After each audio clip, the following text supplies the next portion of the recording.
La fórmula mágica es aprender y explorar.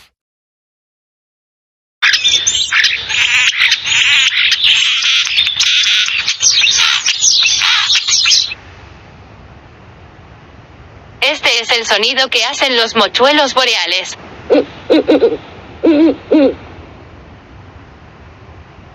Este es el sonido que hacen los chimpancés.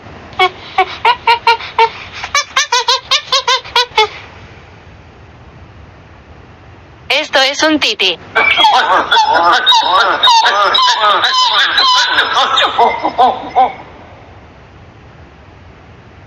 Este es el sonido que hacen los dragones de Komodo.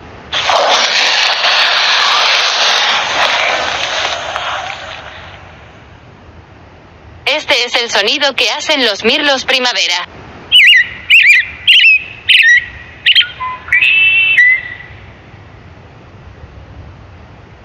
Este es el sonido que hacen los chimpancés.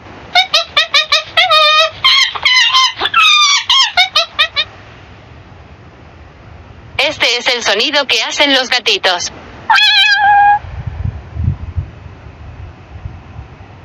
Este es el sonido que hacen los halcones. Este es el sonido que hacen los gorriones.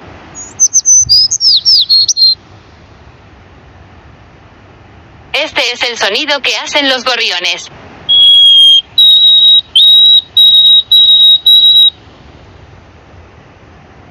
Este es el sonido que hacen los bisones. Este es el sonido que hacen los ñus.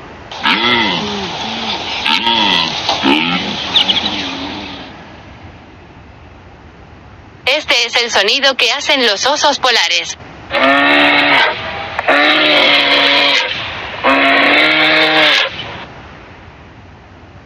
Este es el sonido que hacen los tráupidos.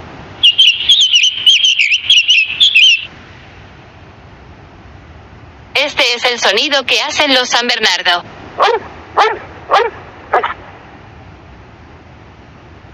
Este es el sonido que hacen los mapaches.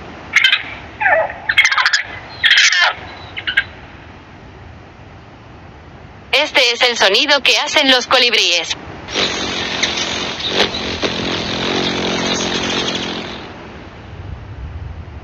Este es el sonido que hacen los gibones.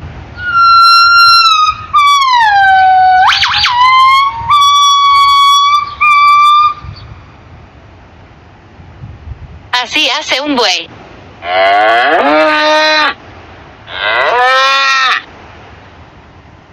Este es un espinosaurio. Si te ha gustado el video no olvides de darle like.